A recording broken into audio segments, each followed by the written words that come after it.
Ryan Reynolds here from Mint Mobile. I don't know if you knew this, but anyone can get the same premium wireless for $15 a month plan that I've been enjoying. It's not just for celebrities. So do like I did and have one of your assistants switch you to Mint Mobile today. I'm told it's super easy to do at mintmobile.com/switch. Upfront payment of $45 for 3-month plan, equivalent to $15 per month required. Intro rate first 3 months only, then full price plan options available. Taxes and fees extra. See full terms at mintmobile.com. Stop by Sherwin-Williams and get 30% off select paints and stains May 2nd through the 12th. It's the perfect time to transform your space with color. Refresh your home inside and out with colors that make every space feel brand new. From cozy interiors to stunning exteriors, we've got the perfect shade for your next project. Shop the sale online or visit your neighborhood Sherwin-Williams store. Click the banner to learn more. Retail sales only. Some exclusions apply. See store for details.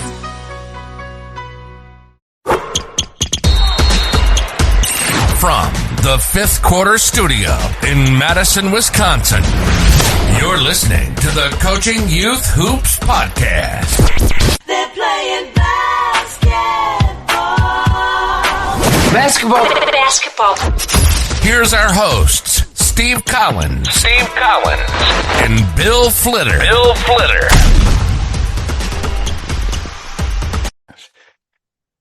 All right, welcome, Coach.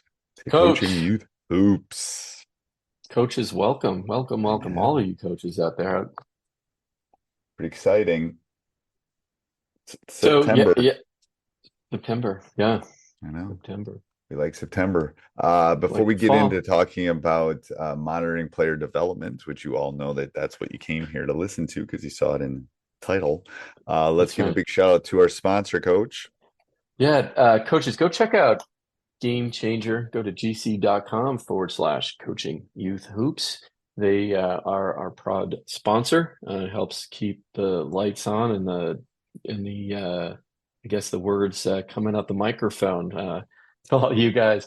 Again, Game Changer. It's an amazing app to track your stats, monitor progress for your players. You can see their development over a season. And you can provide that. You can provide your players feedback. Also, if a parent can't make it to a game, they can see the games live. Again, that's at gc.com/coaching youth hoops. Boom. Mic dropped. There we go. That's right. I can actually drop my mic because it's been acting up. But all right. So what's today's topic, Coach? Yeah, we're going to talk about actually monitoring player progress. So really diving into how often do you do it? When do you do it? How do you do it? Who does it? So various, what should you be looking at for players? It might be different from 3rd through 8th grade, right? So how do you, just diving into just player development, and giving them feedback.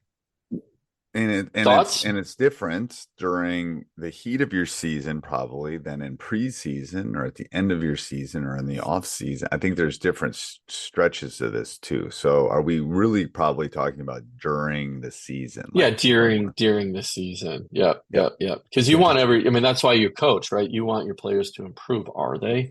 Right. And because players, the good players will always ask, what can I do? Right.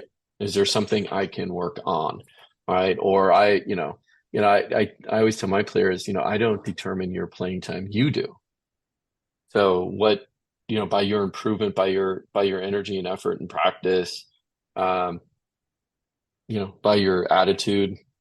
Right. And I think there's some individual, there's definitely individual feedback is important. I always try to use a 3-to-1, 4-to-1 positive to negative. Sometimes you have to jump in on that negative, especially if they're doing something that's, hurt themselves or something like that. But exactly. Yeah, or detrimental to the team, right? But I think it's really being, when you again, and I'm a firm believer in not stopping a lot. And not stopping, correcting. That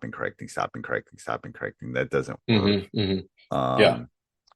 but it's got to be specific. It's got to, and you have to tell them what you want them to do rather than sometimes you have to show them.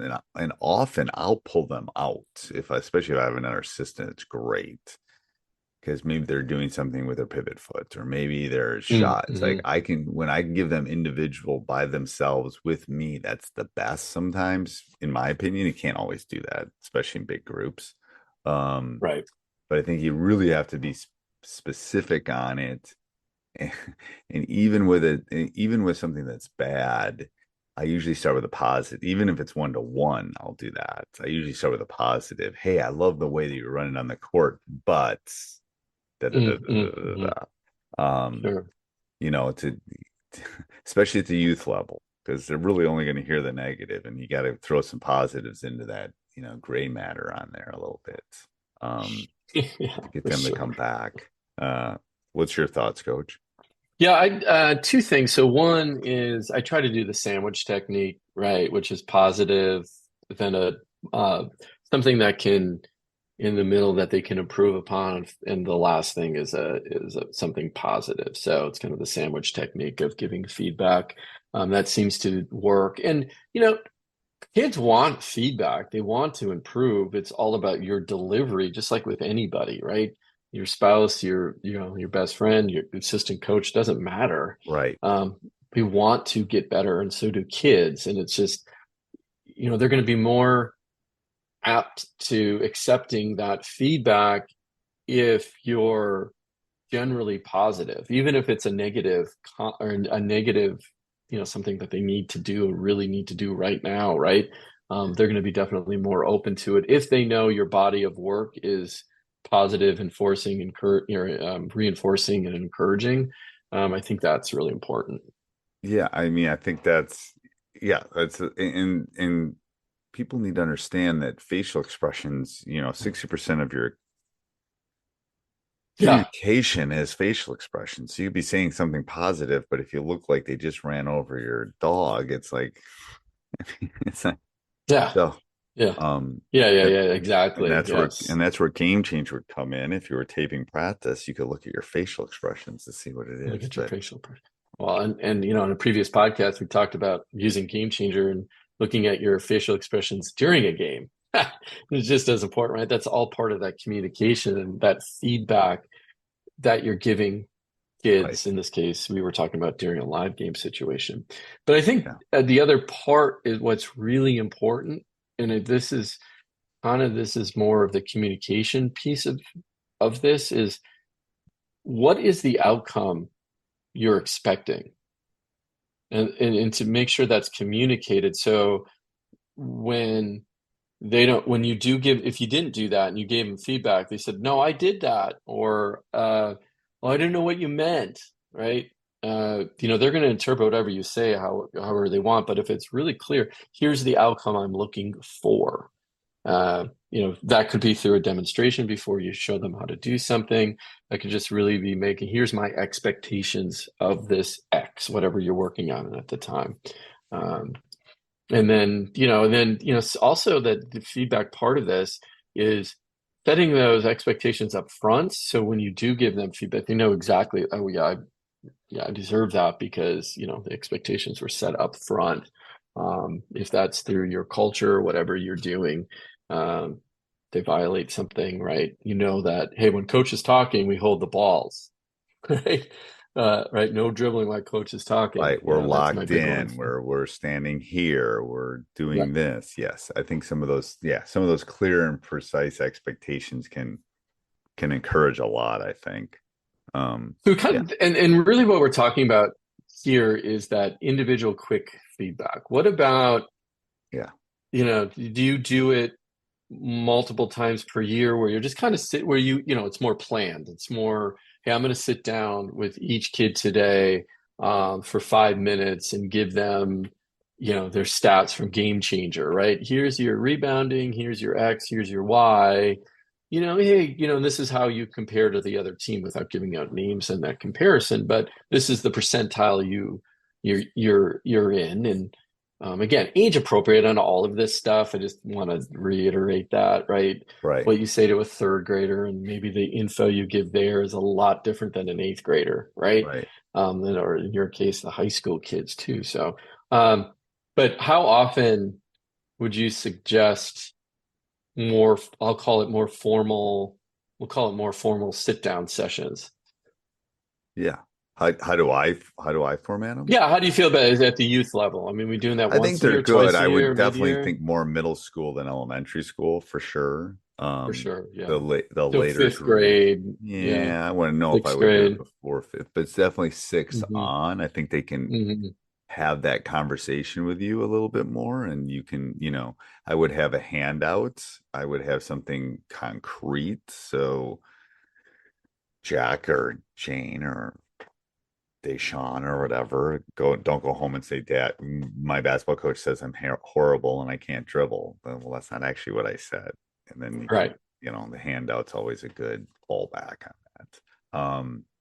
So I think some of those things is again, or have the parent there, especially if you're dealing with a younger. It's like sometimes you can have especially with the younger kids, you can have them there just kind of hear what you're saying. It's like, oh, you're doing so well, but here's the things, blah, blah, blah. And definitely, I always did those in the postseason things. It's like, here's what you can work on, and here's how we can help, and how can I help you? And but this is more in season stuff. I would definitely keep it in the TikTok series, like short and sweet. Short. Yeah. Less than 30 seconds, Yeah. And very, just don't overload them. Give them one specific thing they can work on before next practice or this month. Right. Yeah. I wouldn't give them too many things to do. All right. Let's give a summary and give a big shout out again to Coach. Yeah. So again, player feedback is important. You want to see progress in your team. Use something like Game Changer to monitor their game stats. So gc.com/coaching youth hoops. You can see that and give them feedback based on watching the footage, which Game Changer will capture, and then the actual stats as well. But think of whatever technique you want. What was your rule, Coach? Your 1-3-1, was it? It's usually three positives for one negative. Okay, three positive, one negative.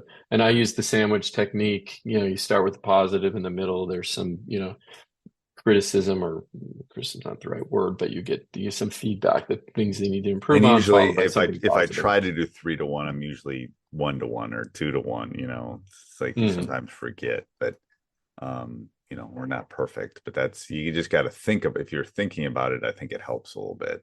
So yeah, and your tone and your body language when you communicate those quick little things during practice is important, right? Right. And then I guess one thing I will add, which I do all the time, is I'll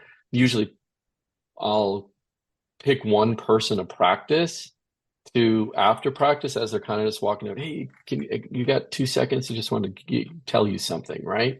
And then I'll give them a quick piece of positive feedback and something they did or really liked what they did during practice, and just so they walk out with a big smile on their face, right? And that practice was fun, and right, everybody likes to be told that they're doing something great. So good little thing. All right, and then give a big shout out to our sponsor, Coach. Yep. Go to gc.com /coaching youth hoops. gc.com /coaching youth hoops. Coach is having a little there you go. Man, I know, I'm pausing there. Pausing. I should know that you should know that URL. All right. Have a great day, everybody.